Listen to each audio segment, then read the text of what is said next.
Olá, tudo bem? Hoje nós vamos dar continuidade à nossa série de livros, série de vídeos sobre as Crônicas de Nárnia, de C.S. Lewis, e dessa vez vamos falar sobre o terceiro livro da franquia, que é O Cavalo e Seu Menino. É um livro lindo, é uma história diferente, vamos ter novos personagens, novos protagonistas, ok? E é um livro que vai compreender a Era de Ouro, que nós vamos chamar de a Era de Ouro, que vai dos anos 1000 a 1015, ou seja, 15 anos de reinado dos irmãos Pevensey, já crescidos como grandes reis e rainhas de Nárnia. Vai contar um pouco mais esse período que não foi contado, né, no livro anterior. Houve um salto muito grande e não foi falado o que aconteceu durante esse período aí, e que os irmãos Pevensey cresceram em Nárnia, não é? Simplesmente é falado que eles voltaram, que eles estavam perseguindo um animal místico e encontraram esse portal lá no ermo do Lampião e voltaram para o nosso mundo, no mesmo lugar onde eles estavam, naquela sala vazia, e voltando a ser crianças, né?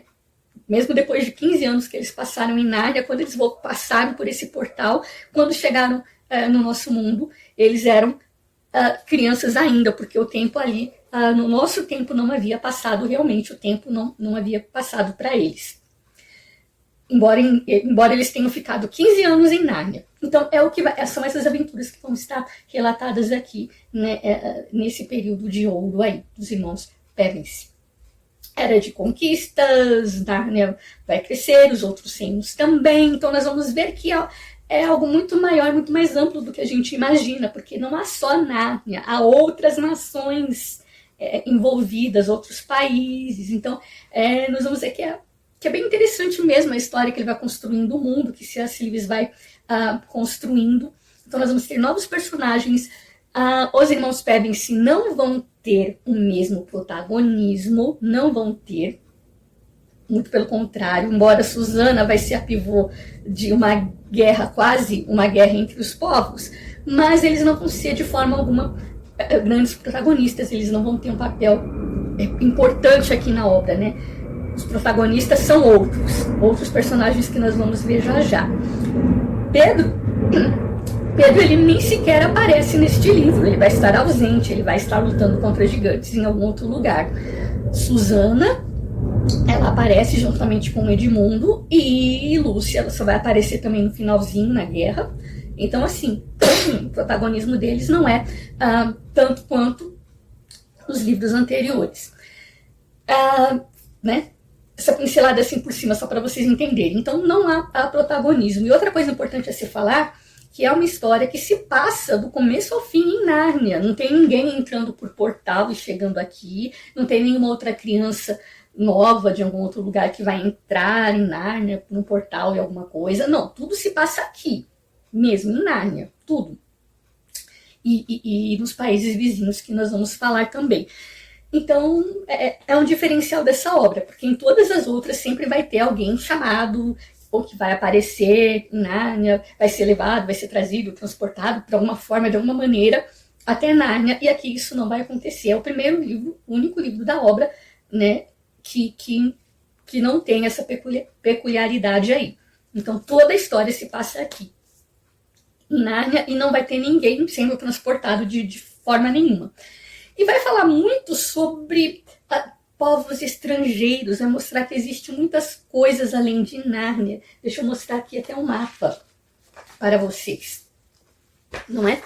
Aqui nós temos o país todo de Nárnia, não sei se vocês conseguem ver, é uma área grande, é uma terra grande, né? Temos a terra de Nárnia, o país de Nárnia, e bem aqui embaixo, ó, fazendo fronteira, nós vamos ter a Arquelândia, que é onde vai se passar a nossa história, a nossa grande batalha. É um povo ainda narniano, faz parte, é um povo, é um outro país, mas é um povo vizinho, é um povo que, unido a eles, digamos assim, né, faz parte ali do reino de Nárnia. Então, é um povo amistoso. Embaixo, daqui de baixo, não, aqui não dá para mostrar para vocês, mas nesse outro mapa, nós vamos ver que há um grande deserto. É só deserto, né? Ó, aqui tem essas colinas, essas montanhas. Aqui a Arquelândia, ó, é o finzinho, a fronteira ali de Nárnia, né? É o país vizinho aqui de Nárnia. Para aqui já não é mais. E aqui nós temos o deserto, e aqui nós vamos ter outros povos. Vamos ter a Calormânia, né? Esses povos baixos. Vamos ter a Calormânia, Tashbaan e outros países aqui também. Abaixo ali de Nárnia. Então é interessante falar isso. Que vamos ter outros povos também interagindo aí na nossa história. Isso é muito interessante. Então nós vamos ter povos estrangeiros. Nós vamos ter os calormanos, nós vamos ter a cidade de Tashbaan, culturas diferentes. Então na narrativa, inclusive, vai ser muito diferente, porque vai ser focado nos nossos protagonistas aqui, eles são estrangeiros. Então tem toda uma cultura estrangeira, tem toda uma coisa diferente, estrangeira, por isso que parece que é uma outra história, e de fato é uma outra história, uma outra coisa, né, que não tem muito a ver com Nárnia, porque é uma outra história, é um outro protagonista ali se formando. Então, nossos dois protagonistas vão ser estrangeiros, vão ter características diferentes, culturas diferentes, vão ter uma forma de se expressar diferentes, eles vão falar em forma de provérbios, sabe, os provérbios meio maluco. É por isso que às vezes pode parecer até cansativo. Eu creio que muita gente acha até a leitura chata, cansativa, arrastada em algum ponto, porque tem umas piadinhas, sabe, que vai... essa questão do jeito deles falarem, esses provérbios, essas coisas todas, às vezes parece um pouco cansativo, mas é legal, é proposital, para mostrar realmente a diferença cultural e física, inclusive. Os nossos personagens têm diferenças físicas que vão diferenciá-los ali no país onde eles vivem. Então isso é muito interessante também, antes de mais nada, já ir falando. Ou seja, eles são diferentes. Tem um modo cultural, tem um modo de falar, tem diferenças, falam através de provérbios e muitas outras coisas. O livro em si, a narrativa em si, vai lembrar um pouquinho, assim, o livro de Esther, né? É uma moça pobre, é uma judia, vivendo em um país estrangeiro. Ela foi levada a uma altíssima posição, foi levada a rainha, veja bem, vivendo num país estrangeiro, e lá ela foi obrigada a negar a sua própria identidade, o seu próprio país, a sua própria fé, ou seja, ela não falava de onde ela vinha, ela não podia falar que ela era judia, e ela não podia, obviamente, declarar a sua fé, então ela vivia ali quietinha na dela, mas ela foi levada ali a uma grande posição para salvar o seu próprio povo, para evitar uma grande guerra, na verdade, preparar o seu povo antes que houvesse uma grande guerra, dando oportunidade ao seu povo de se preparar para uma grande guerra. Então lembra um pouquinho, é o que vai acontecer, é o que os nossos protagonistas vão fazer.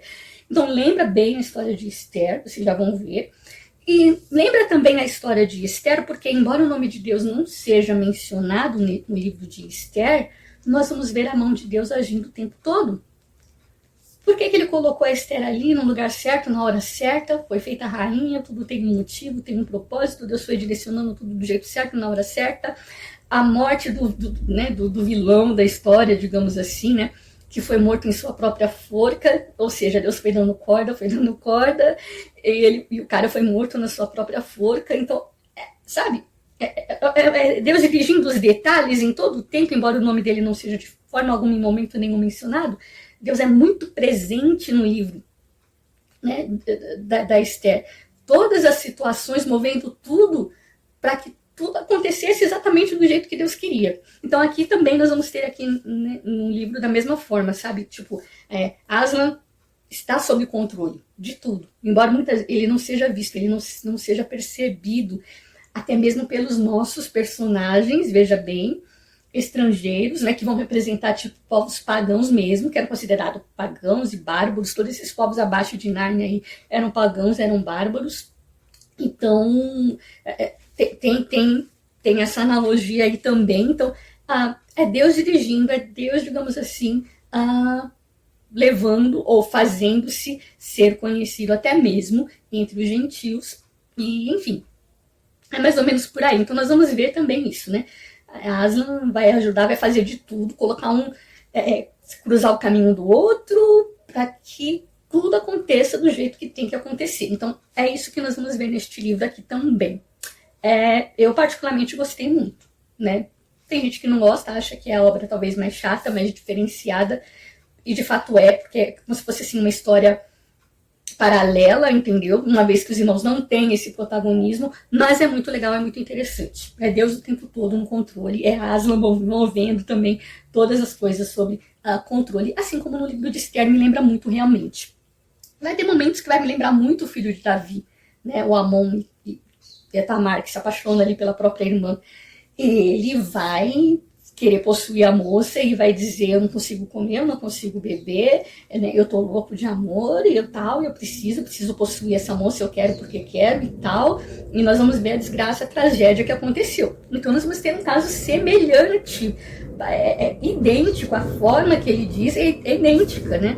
Não, eu preciso porque eu preciso, eu não consigo beber, eu não consigo comer, eu quero e tal, e vai ser minha de qualquer jeito, bem isso mesmo. Então vai lembrar também muito disso também, né? Essa história, essa parte aí da história aí do reinado de Davi. Então vamos ter isso. E vamos logo à história, começando, né? Que é a história de um rapaz muito peculiar chamado Shasta. Shasta não morava em Nárnia, Shasta morava na Calormânia, um país baixo, abaixo de Nárnia, né? Como nós vimos aqui. Né? Abaixo daqui, ó, é aquele desertão que eu mostrei para vocês na outra gravura, né? Termina aqui na Arquelândia, aqui são os limites de Nárnia, né? Então, aqui para baixo nós vamos ter Calormânia, nós vamos ter Tashbaan e tudo mais. E é onde mora nosso jovenzinho Shasta. Ele mora com o pai dele, que ele foi criado, né? É o pai dele, chamado de pai a vida toda.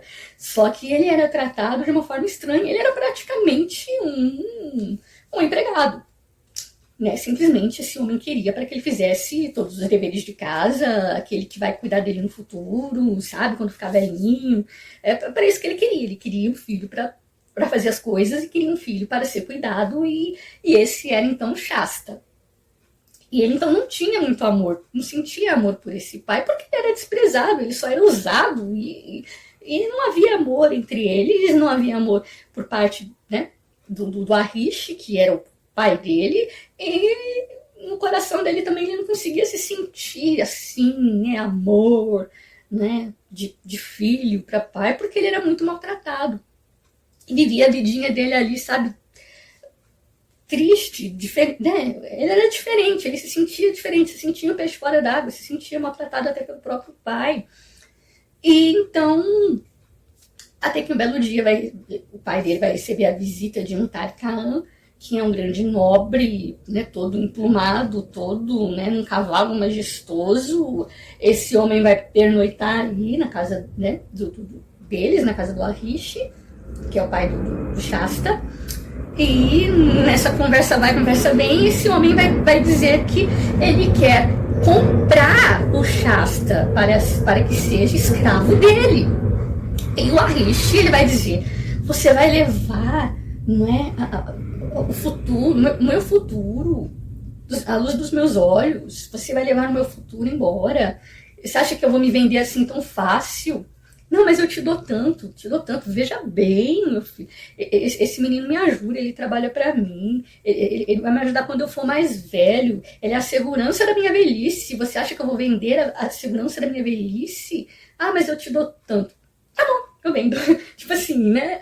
Quanto que vale o seu filho, quanto vale a sua dignidade, quanto que vale a sua velhice, era só isso que ele estava preocupado. E Shasta, ele ouviu essa conversa, ele ouviu essa negociação. E aí ele começa a conversar sobre o menino, né? O menino, você percebeu que ele é diferente, né? E de fato, como é que Shasta nunca percebeu que até fisicamente ele era diferente daquele povo? Aquele povo tinha uma pele mais escura, era um povo diferente, sabe? Eles eram mais escurinhos, né? Tipo, povos orientais, povos do Oriente Médio, né? Mais escuro, tem toda uma fisionomia ali diferente. E Shasta não, ele era esguio, ele era branquelo, ele era diferente. Fisicamente, ou seja, eu quero dizer com isso, percebia-se que ele era um estrangeiro, não é? E que não era filho, coisa nenhuma do Arish. Porque então o Arish vai dizer, eu encontrei esse menino quando ele era muito pequeno, num barco, ele quase se afogou, e eu vi esse barco vindo em minha direção. Eu peguei, tinha um cara morto, eu acho que ele morreu de fome para dar de comer a criança até o barco chegar, e essa criança estava chorando, eu peguei e eu criei como meu filho, e aí ele tá, mas eu te vendo se você quiser. E aí então Shasta teve um ataque, assim, a cabeça dele deu 1000 voltas, porque duas coisas ao mesmo tempo. Ele descobriu que estava prestes a ser vendido como escravo e descobriu que o pai dele não era pai dele, e, embora fosse até óbvio, né, que era tudo uma mentira, que ele foi adotado e que aquele não era o pai dele. De uma certa forma isso vai ser um alívio, porque ele vai pensar assim, menos mal, né? É tão ruim você odiar ou não sentir amor pelo próprio pai. É por isso que eu não sinto, não consigo sentir isso. E não consigo me sentir bem aqui. Mas aí ele começou a pensar, quer saber? Esse cara é tão pobre, e além de tudo ele me trata tão mal. E aí tem um cara todo emplumado, todo chique, um Tarkaan nobre, né? Ele tá querendo me levar como escravo. Será que não vai ser melhor? Será que ele não vai me tratar bem? Será que ele não vai me levar para ser tipo, né, aquele escravo de companhia, que, né, chique, pomposo? Será que eu não vou estar melhor? Será que eu não vou morar num palácio? Será que eu não vou descobrir quem é meu pai, já que o Arish não é meu pai? Quem é meu pai? Será que não é um nobre? Será que não é? E ele começou a pensar 1000 coisas. E nisso, ele estava cuidando, ele estava preparando os estábulos ali, os aposentos do cavalo desse Tarkaan, né? E ele guardou esse cavalo, estava lá ajudando, dando de comer pro cavalo, pensando, depois que ele ouviu tudo isso, ficou pensando e falando com o cavalo. Poxa, né? Acariciando ele, dizendo, se pelo menos você pudesse falar, né? Falar o que eu devo fazer, me dá uma ideia do que eu devo fazer, me fala, quem é esse seu mestre? Será que ele é bom? Será que é melhor para mim mesmo que eu seja levado para ser um escravo? Se pelo menos você pudesse falar como é que é lá, se pelo menos você pudesse falar como é que é o seu mestre. Então, de repente, o cavalo diz, mas eu falo! E aí, né, o Shasta fica assim, admirado. Mas como é possível? Você fala aí, eu quero falar com você porque, primeiro, porque você falou comigo, você me perguntou e eu vou te responder. Só que é o seguinte, bico calado, ninguém pode saber que eu falo. A verdade é que eu vim de Nárnia, e lá em Nárnia os animais falam. E lá em Nárnia, eu fui sequestrado quando eu ainda era muito pequeno, quando eu ainda era um potrinho. E me levaram da minha casa, da minha mãe, da minha família, do meu país. E eu fui levado, e agora eu vivo com esse homem mau, com esse homem terrível. E eu vou te dizer pra você, seria melhor que você estivesse morto hoje, que você morresse hoje, do que se você fosse levado, do que ser levado por esse homem aí, como um escravo. E aí ele vai dizer, não, você tá de brincadeira? Nossa, e aí o cavalo vai começar a falar de Nárnia. Pois é, e então eu fui obrigada a me fingir de idiota esse tempo todo. Eu fui obrigada a me fazer de um cavalo imbecil, que não entende, burro, estúpido, que não ouve, que não fala, que não compreende, porque se alguém descobrisse, o meu destino seria pior e ainda mais cruel. Então, imagina, esses anos todos, né, eu ser obrigada a me fingir de estúpido. Mas como eu quero voltar para Nárnia? E aí ele vai dizer, minha terra é Nárnia. Nárnia, a terra feliz das montanhas, dos rios, dos vales floridos, das grutas cheias de musgo, das florestas que vibram com as marteladas dos anões. Como é leve o ar de Nárnia. 1 hora lá vale mais do que 1000 anos na Calormânia. E aí a gente vai ver, né, esse cavalo que se chama Bri, suspirando para voltar para o seu país, para a sua pátria, de onde ele foi tomado. E, né, como que dizendo, como aquele versículo, né? Um dia, nos atos do Senhor, com o Senhor vale mais do que 1000. É exatamente essa ideia, é isso que ele vai dizer, né? Literalmente. né? Como eu queria, como eu anseio estar no meu país, né? No meu lugar, que é o meu lugar, né? Então é assim, muito, muito legal essa parte, essa analogia. E então o Shasta vai dizer, poxa, então quer dizer que ele é mau assim? Te roubou, te sequestrou? Então eu devo fugir, eu devo ir embora agora mesmo. Ele disse, e o cavalo disse, sim. Mas espera lá, jovem, vamos pensar, pensa aqui comigo. Você quer fugir? Eu quero fugir, eu tô cansado disso, eu só não tenho a oportunidade de fugir. Por que a gente não foge juntos? Porque, veja bem, se eu andasse por aí sozinho, se eu podia até sair agora, hoje, fugir daqui. Se eu fosse embora sozinho, eu, um cavalo elegante, desse porte, não é? Um cavalo nobre. Se alguém encontrasse um cavalo nobre andando dessa forma por aí pela rua, eu ia ser pego, eu ia ser, sei lá, trazido de volta, talvez ter um destino até pior, eu não ia conseguir chegar em Nárnia. Mas, se eu for levado por um cavaleiro, talvez nós possamos nos disfarçar, nós possamos conseguir chegar a Nárnia juntos. E eu te garanto que lá em Nárnia você vai ser feliz, vai comigo. Né? Um ajuda o outro. E aí o Shasta diz, nossa, mas que ideia maravilhosa. É claro, e você nem montado em cima de mim, poxa, eu sou um cavalo, nós vamos chegar lá muito mais rápido. É verdade, vamos embora então. Então eles fugiram naquela mesma noite. Enquanto todos estavam dormindo, eles fugiram e andaram, caminharam, dormiram um pouquinho, caminharam novamente, atravessando os desertos, até que um dia eles vão ser perseguidos por leões. Ou seja, eles não vão conseguir enxergar verdadeiramente, mas eles vão ouvir rugidos né? Tipo assim, vislumbres de bichos de um lado e de outro, e de outro, e de outro, que eles vão pensar que são vários leões fugindo, e eles vão ficar assustados. Nada mais era ali do que...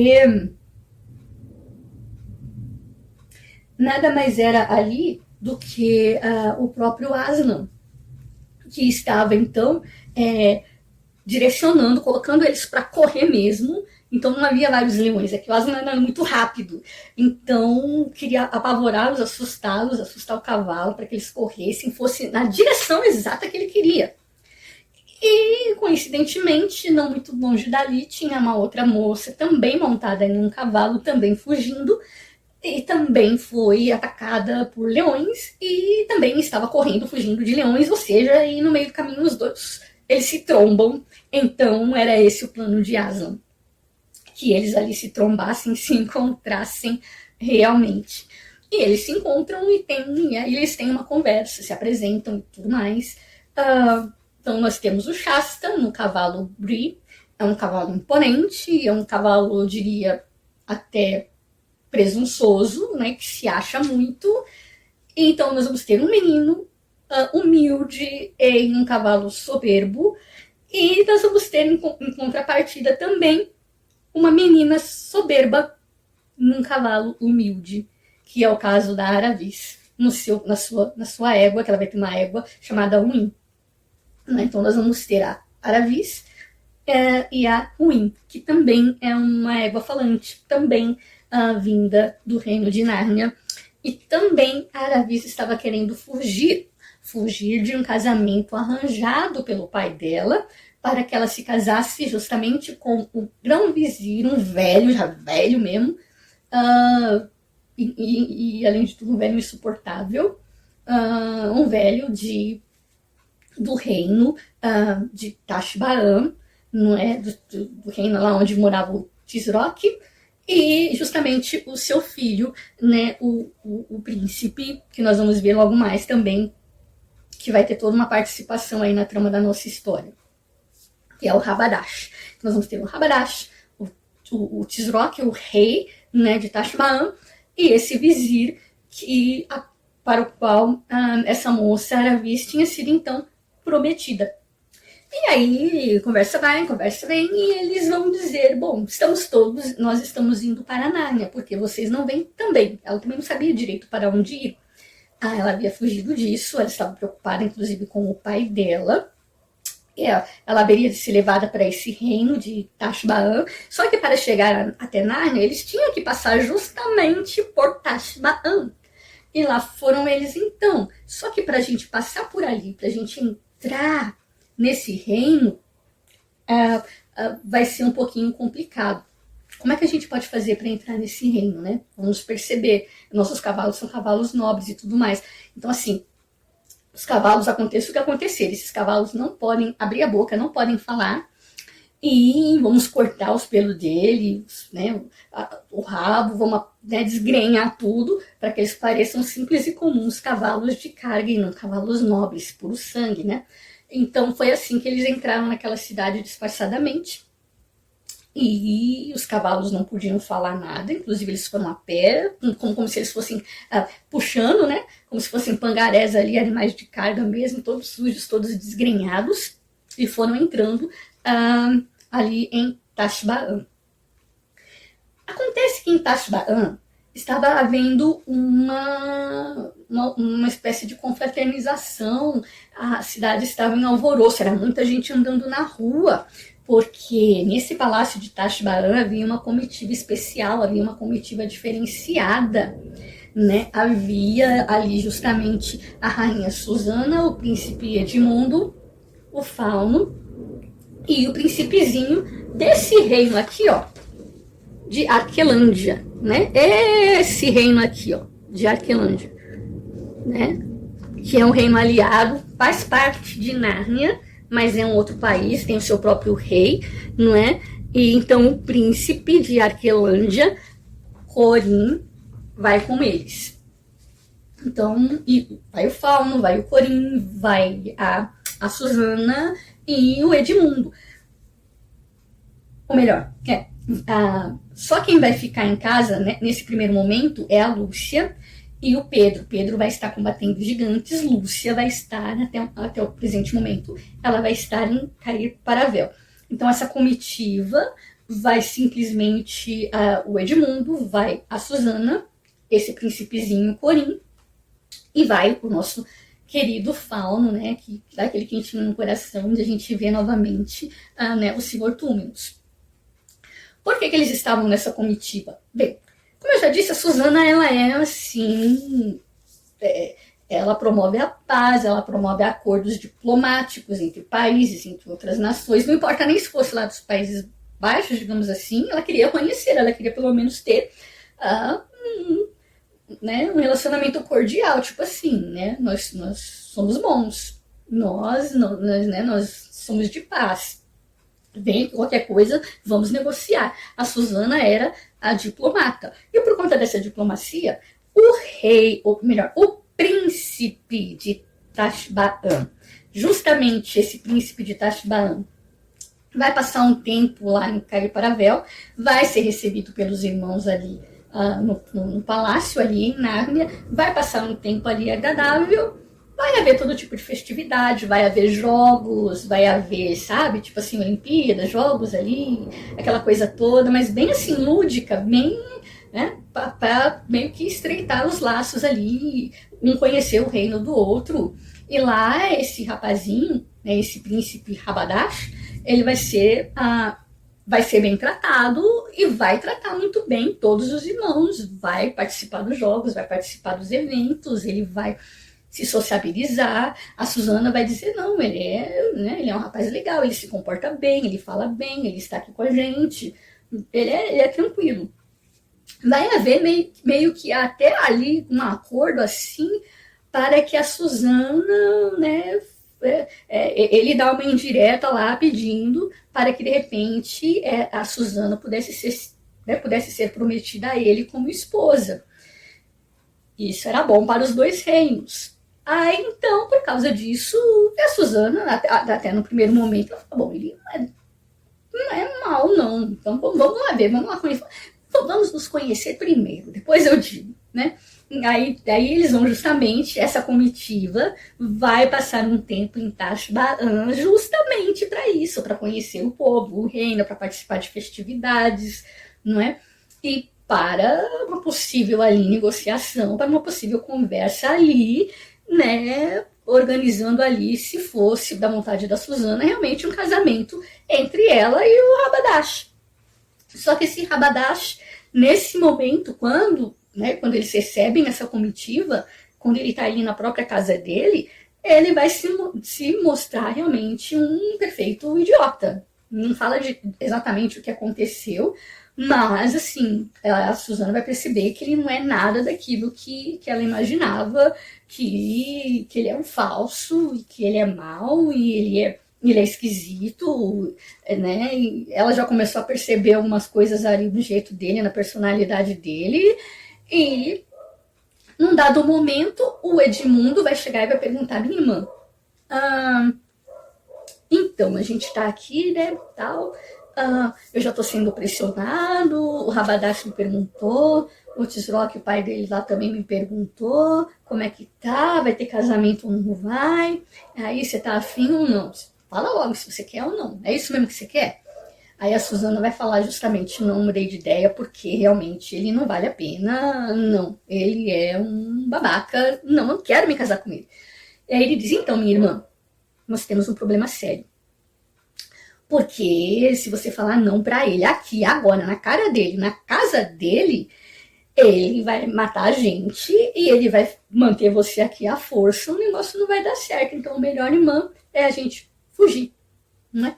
Vamos pensar numa maneira aí de fugir. Então, era essa situação ali, né? Só se situando, porque a Susana e essa comitiva estavam ali justamente, né, nesse reinado ali de Tashbaan, na casa, né, no palácio ali do Tisroque, né, quase ali a ponto de se casar realmente com esse Rabadash.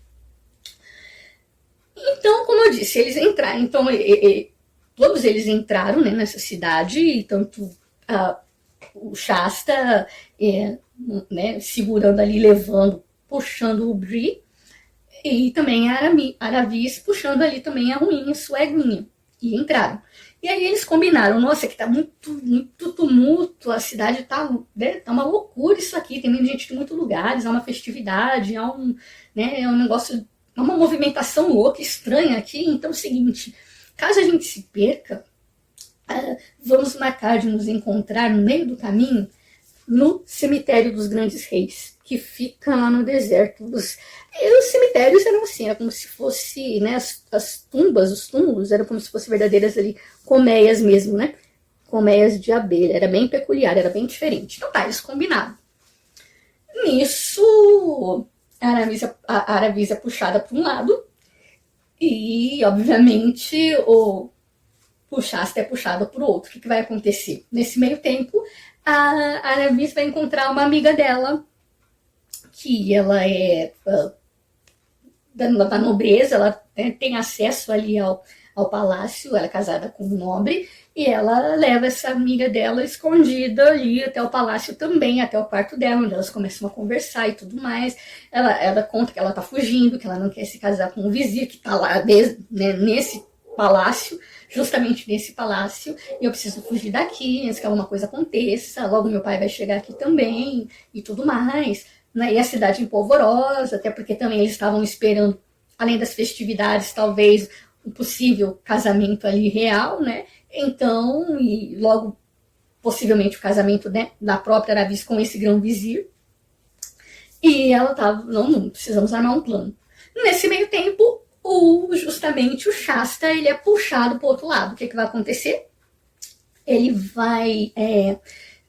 alguém vai pegar ele pela mão e dizer: venha, nós estávamos esperando você, Corin. Corin quem é? É justamente esse príncipezinho da Aquelândia, né? E ele vai ser, o Shasta então vai ser confundido com o Corin, esse príncipezinho que veio daqui, não é? Narnia está aqui mais em cima, para esse lado aqui está Caio Paravel, que é o reino, né? A sede ali do reino de Nárnia, e então ele vai ser confundido e vai ser levado então para esse castelo. Nós precisamos imediatamente, as majestades estão procurando você, que nem louco, né, e tal. E aí, aí o Edmundo, né, aí o Edmundo e a Susana, né, e o Fauno estão ali conversando, e logo ele chega, ele é trazido e diz: precisamos ficar todos juntos, nós armamos o esquema, o esquema é o seguinte, nós vamos fugir hoje à noite, nós vamos colocar as nossas coisas no barco, vamos inventar uma desculpa qualquer que a gente está se preparando para as festividades e que provavelmente vai haver um casório. E só que a gente vai entrar nesse barco no meio da noite, nós vamos embora para casa, nós vamos rumo a Nárnia e vamos fugir daqui quietinho, sem abrir um pio no silêncio da noite, porque se a gente continuar aqui, vai dar ruim, né? Então, por quê? Porque ela não queria incitar, ela não queria falar na cara do Rabadash ali que ela não queria casar com ele, porque ia ficar doido, iria haver uma guerra, nem guerra não iria haver, ele iria matar o Edmundo ali mesmo e ia forçar ali a Susana a ficar ali mesmo. Então eles, né, tiveram esse plano de fugir. O Shasta não estava entendendo nada. Então ele já pra Nárnia, vocês estão indo pra Nárnia, né? Ai, que maravilha! Ele ficou lá sentadinho, cruzou os braços. Nossa, uma passagem de graça pra Nárnia, gente. Hoje à noite mesmo, olha que maravilha. Mas onde que tá? Onde é que tá os cavalos? Onde é que tá Aravis? Onde é que tá esse povo? E aí, enquanto ele ainda estava pensando nisso, eis que entra o verdadeiro Corin, que é a cara dele. Ele entra pela janela e quando um olha o outro, nossa, mas o que você está fazendo aqui? Quem é você? E aquela coisa toda. Né? O Shasta conta a sua história e ele diz, mas eu preciso ir porque tem uma garota que eu preciso encontrar, é assim, assim, assim, assim, o meu caso. Por que você não vai, né? Vai no meu lugar, né? Eles estão indo para Nárnia, a gente podia trocar de lugar, a gente podia fazer alguma coisa nesse sentido, né? Eu até achei que eles iriam trocar de lugar nesse momento, mas não. O Shasta diz, não, eu vou embora, eu preciso ir, e tem uma garota que me espera e eu tenho uma tarefa a cumprir. Eu vou chegar em Nárnia com ela. Mas a gente se encontra lá, boa sorte, né? O Corin diz. E o Shasta diz, boa sorte para você. Tô indo, foi embora, desceu lá por essa janela, foi embora e fugiu. Atrás da Aravis. Eles foram parar justamente no cemitério, e ele estava lá nesse cemitério, e ali ele se sentiu muito triste, né? O que está acontecendo comigo? Será que ele eu não sei nem se ela vem, eu não sei nem o que aconteceu com ela, mas eu vou ficar aqui porque foi o que eu prometi. E ali então aparece um gato que passa com ele a noite ali, uma vez que ele estava com medo de passar a noite ali era um cemitério, né? Um lugar, né? Sinistro. Então aparece um gato que fica com ele ali à noite, dorme ali com ele. Num determinado momento ele vai ouvir, e é escuro, ele não vai ver nada, mas ele vai ouvir todo tipo de barulho de lobos, chacais, vindo em direção a ele. E ele, meu Deus, e agora vão me pegar. Ele sentiu o bafo de um deles, e de repente ele sentiu algo puxando, um barulho, sabe, de cachorro gritando, né? Porque eles haviam sido mordidos, atacados, porque de repente ele ouviu um rugido de leão. Eles estão sendo atacados por leões. Então, na verdade, né, ele não entendeu que havia um leão ali, que naquela mesma noite, mesmo sem ele perceber, o salvou de ser atacado por chacais, por bichos ali no meio da noite. E este mesmo leão era o gato que ficou lá para consolar ele. E esse mesmo leão que fez os dois cruzarem, né? Fez eles cruzar ali o caminho com a mocinha, com a Aravis. Enfim, né? Era esse o mesmo leão que ele nem sabia, mas estava ali no controle de todas as coisas, né? Isso é muito, muito interessante. Então, vai se passar o tempo. Obviamente, o príncipe vai passar aquela noite e vai descobrir que eles fugiram, que não tem mais ninguém lá, e cadê a princesa, e cadê a rainha, Susana, e não vai mais haver casório e tudo mais. E essa Aravis, ela vai estar na sala do palácio, escondida, porque ela só vai estar esperando abaixar a poeira, ela só vai estar esperando o pessoal sair, para ela poder fugir em segredo. Que a amiga dela estava ajudando, a amiga dela fez questão de deixar os cavalos guardados em segurança, né? E ela estava planejando fugir. Só que ela ouve toda a conversa. Veja bem, quando ele descobre que eles fugiram, né? Quando o Rabadash descobre que eles fugiram, ele vai dar um ataque, ele vai dizer pro pai dele, pro Tisroc lá, eu quero a moça, bradou o príncipe, eu preciso da moça. moça, eu vou morrer sem aquela falsa soberba, aquela traiçoeira, filha de um cão sarnento. Eu já não posso mais dormir. O melhor alimento não me apetece. Os meus olhos estão ofuscados pela beleza daquela Bárbara. Eu preciso da rainha Bárbara. Mas eu quero e eu preciso, né? É como aquela história mesmo, né? Do filho de Davi ali, Amon. E Tamar, né? Essa mesma situação que ele se encontrava. Eu não consigo comer, não consigo beber, nada me desce, e eu quero, porque eu quero, preciso possuir essa moça, e aquela coisa toda. Bem isso mesmo, né? Essa coisa de poder. E ele vai porque vai convencer o pai dele, então, né? Me deixe ir, eu vou até Nárnia, eu vou arrancar aquela menina de lá. Só que ele não queria ir diretamente a Nárnia. Para chegar a Nárnia, né? Veja bem, como eu disse, ele tinha que passar pela Arquelândia primeiro. Eles não iam deixar, entendeu? Então, a intenção dele era chegar, armar uma guerra em Arquelândia, que não era tão, né, tão grande assim, segundo eles. Ele conseguiria subjugar facilmente, então ele iria acabar com a Arquelândia, dominar a Arquelândia, e subir até cair para Avel, e dominar e cair para Avel seria mais fácil, para pegar a Susana e levá-la como rainha, então, para o seu reino lá abaixo, seu reino baixo, lá em Tashbaan. Esse era o plano dele. Acabar com a Arquelândia primeiro. De onde vem, lembra? Aquele nosso príncipezinho lá, né? O Corim, né? Então, o que vai acontecer? A Aravis vai sair em disparada, ouvindo isso, porque agora nada mais importava. Agora ela tinha algo importante, ela tinha um segredo importante, que ela precisava fazer algo a respeito, e ela precisava conversar, encontrar o Shasta urgentemente. E ela se encontra com o Shasta. Só que antes dela se encontrar, ela é justamente impelida por esse leão, por um leão, e esse leão, né, obviamente, ele vai atacá-la, esse leão vai atacá-la, inclusive arranhar suas costas, né? Isso é interessante, nós vamos entender depois. Mas ele vai impeli-la, então, a encontrar o Shasta, e eles se encontram, e ela, mas a gente não pode ir adiante, por quê? Porque ela estava, né, ela foi atacada e tudo mais. Eu acho que isso era até plano do Aslan, para que ela não fosse, porque eu acho que isso era uma batalha, era algo que o Shasta tinha que fazer. Então ela ficou ali, e nem os animais, né? E nem os dois cavalos. Os cavalos ficaram lá.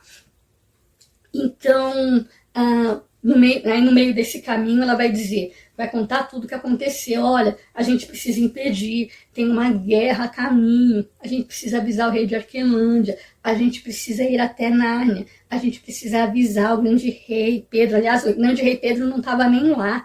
Então, mais um motivo porque esse Rabadash achava que seria até mais fácil, né, dominar Nárnia. Então, a gente precisa fazer alguma coisa, a gente precisa avisar esse povo. Arquelândia corre perigo, Nárnia corre perigo.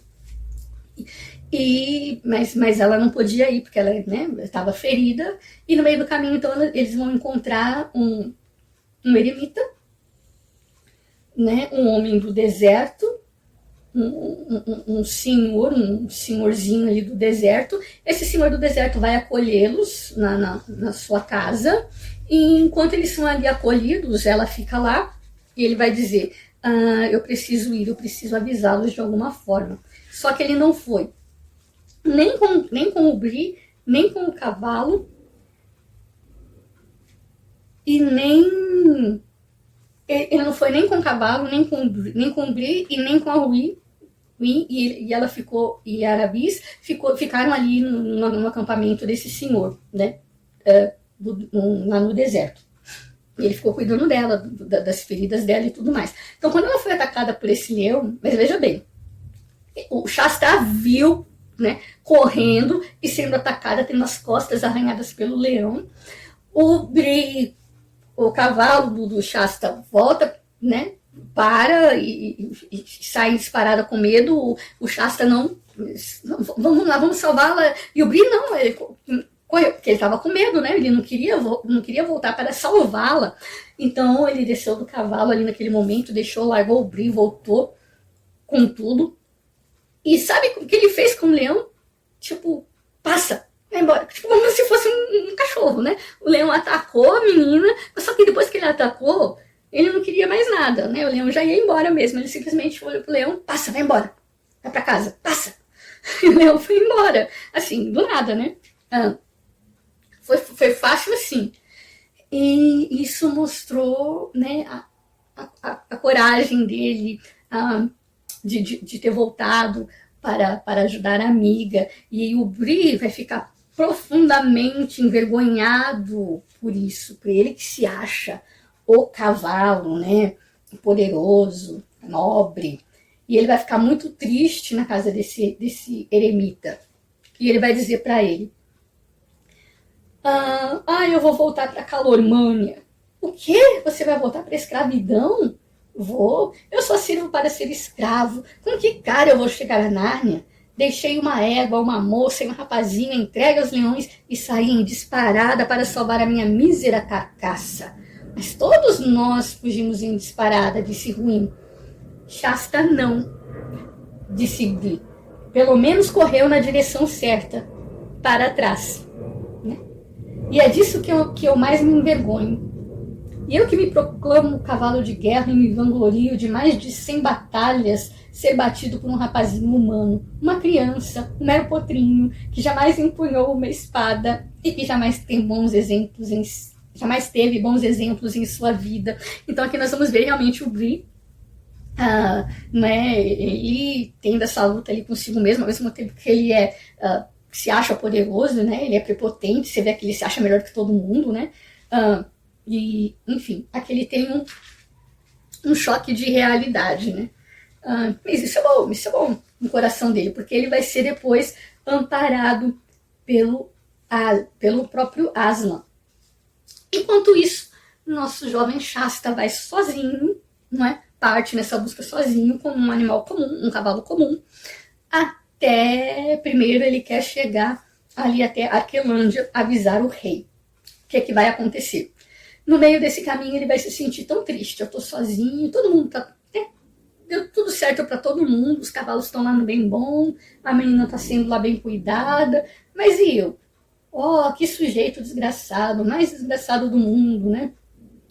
Mas só que nisso, essa parte é linda. Ele vai sentindo só alguém fundar no pescoço dele, o caminho todo, alguém fundando.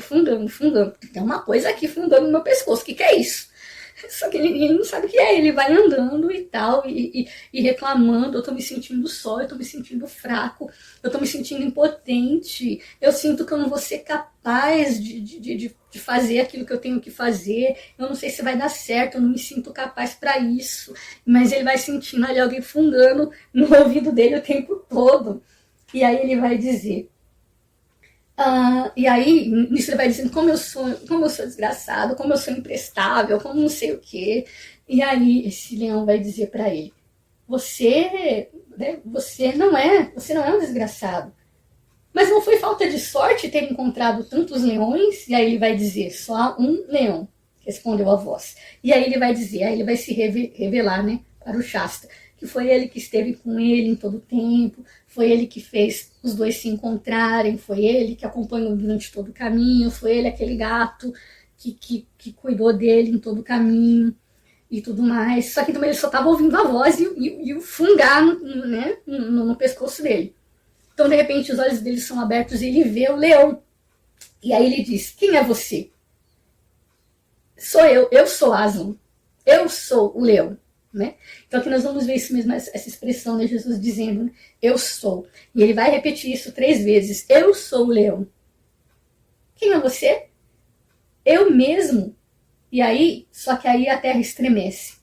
E de novo ele diz, eu mesmo. Só que um murmúrio tão suave que mal se podia perceber.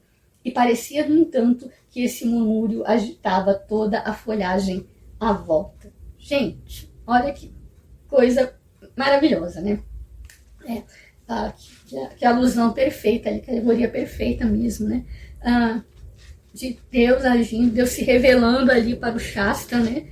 em todas as suas formas, né? O Filho, o Espírito Santo, aquela brisa, o Consolador, dizendo que eu sou o Consolador, eu sou o que vai adiante, eu sou o Consolador, eu sou todas as coisas, né? Enfim. Então, ele vai continuar a sua jornada quando finalmente ele chega em Aquelândia. E chegando em Aquelândia, ele vai contar para o rei. O rei vai dizer que ainda há algo ainda precisa ser feito. Ele precisa avisar os reis e as rainhas de Nárnia lá mais acima, lá em Cair Paravel. Só que esse rei, ele vai ficar, no primeiro momento assim que o Shasta chega, ele vai pensar que lembra o nosso príncipezinho? Ele vai pensar que é o Corim. Porque eles estavam vindo de navio, eles ainda não tinham chegado. Então a intenção deles era correr, chegar antes deles, avisar, dar essa notícia, antes que eles mesmos tivessem tempo de chegar. Então veja, eles correram e fizeram tudo isso a pé e a cavalo, atravessaram o deserto e tudo mais. Então ele dá essas novas, diz que eles estão correndo perigo, que está se aproximando uma guerra, para eles se prepararem, para eles terem, pelo menos eles vão ter tempo de se preparar para o inimigo que está subindo aí, que está vindo aí. Então eles precisam de reforços. E ele vai então até, sobe mais um pouquinho na sua jornada, vai até Cair Paravel, e lá realmente então eles, eis que vai descer, né, de lá, a Susana não, a Susana vai ficar no reino, ela vai ficar no castelo quietinha lá, né? A Susana não vai pra guerra não, ela nem é mulher de guerra. Mas vai o Edmundo e vai a Lúcia que é poderosíssima na guerra, na batalha. Então vai ela e o Edmundo e todos os reforços ali de narnianos, né? Juntos vão todos descer para uma grande batalha, né? Aqui no reino de Aquelândia. Então é isso que vai acontecer. Nesse meio tempo, os cavalos e aravis vão estar lá quietinhos na casa desse senhor, ali no deserto ali. E Aslan vai se revelar a eles. Bri, meu pobre, meu orgulhoso e assustado cavalo. Ele vai se revelar, o leão vai se revelar ao cavalo.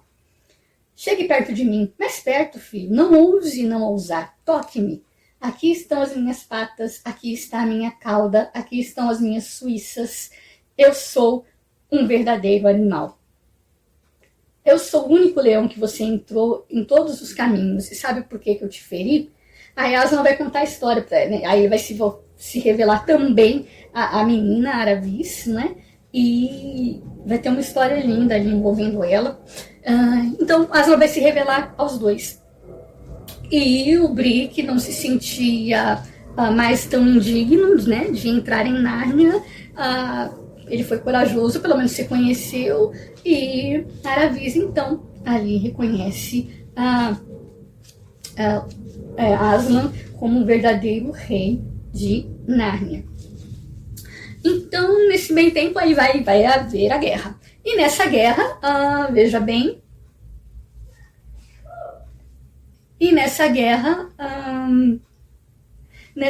então, eles vão acompanhar a guerra através dos olhos desse ermitão, desse senhor lá no deserto, né? Então, veja bem, eu não achei que eu tinha até anotado. O que vai acontecer? Ele vai narrar toda a guerra. Tá acontecendo isso porque ele é mágico, ele vai colocar a cabeça ali numa tigela, que é onde ele tem visões, e ali ele vai ver tudo que está acontecendo. Como se estivesse narrando a partida de futebol, né? Agora o Pedro está levantando a sua espada e abateu não sei quantos e tal, e olha isso, veja bem, ele venceu a batalha, Aravis, e eis que o Rabadash, né, ficou preso. Isso me lembra muito também um trecho ali da história de Davi, né, onde o filho dele, Absalão, fica preso ali pelos cabelos numa árvore. O Rabadash, da mesma forma, ficou pendurado. Então o grande rei Pedro não, o rei Edmundo, né? Então o grande rei Edmundo vai até ele, e na hora em que ele iria desferir um golpe, não é, no Rabadash, ele diz: vamos, acaba logo com isso, me mata logo, né, e tudo mais. E Edmundo olha para ele assim, com muito prazer, né? Mas só que aí então alguém lá faz ele mudar de ideia, e aí então ele não mata Rabadash, e acaba a guerra e leva ele preso. E naquela noite há uma grande festa, uma grande confraternização ainda no reino de Arquelândia, nos palácios ali de Arquelândia. E esse Rabadash, então, né, Aslan vai aparecer no meio dessa confraternização dos reis. Aslan vai aparecer e vai transformar esse Rabadash em um burro, não é? Verdadeiramente. Então ele vai ser ridicularizado por ele, pelo próprio povo. Ele vai ser levado na forma de um burro. Todo mundo vai ver ele se transformando em homem e se transformando em burro. E ele não poderia sair mais das dependências ali do palácio do deus deles, que era o deus Tash. E se ele fizesse isso, ele seria transformado em burro novamente. Então esse foi o castigo dado por Aslan. E a nossa história termina com um final feliz, uma vez que se descobre que verdadeiramente não só o nosso herói, o Shasta, ele foi o grande herói, o grande valente da história, porque ele participou da batalha e matou muitos ali, e foi realmente, né, um valente na batalha. Não somente isso, mas descobre-se que ele é verdadeiramente irmão do Corin. Eles eram irmãos gêmeos. E então, não é, o reino ali fica estabelecido. Corin não estava muito afim mesmo de ser rei, ele queria ser príncipe, porque para ele era melhor, mais tranquilo. E já, né, o Shasta, que agora era chamado de Kor, então ele, né, foi aclamado, ou seria proclamado então o futuro rei ali dessa cidade, deste reino. E assim, termina a nossa história de uma forma muito linda. E veja bem, ele no final acaba se casando, né? No futuro. O Shasta, que agora se chama Kor, ele se casa realmente com a Aravis. E o Bree, né? E a Eguinha Ruim também, né? Vão cada um formar a sua família. Eles não se casam um com o outro, mas eles vão cada um formar a sua família. Mas todos vão viver ali em harmonia, sempre um visitando o outro. E finalmente, né? Tiveram o seu descanso, chegaram até, digamos, a Canaã prometida, que era Nárnia. Essa, então, é a história, essa, então, é a moral, né, deste livro. Muito lindo, eu espero que vocês tenham gostado, ficou um pouco longo, mas até a nossa próxima história, né, que vai ser a história do príncipe Caspian. E até mais!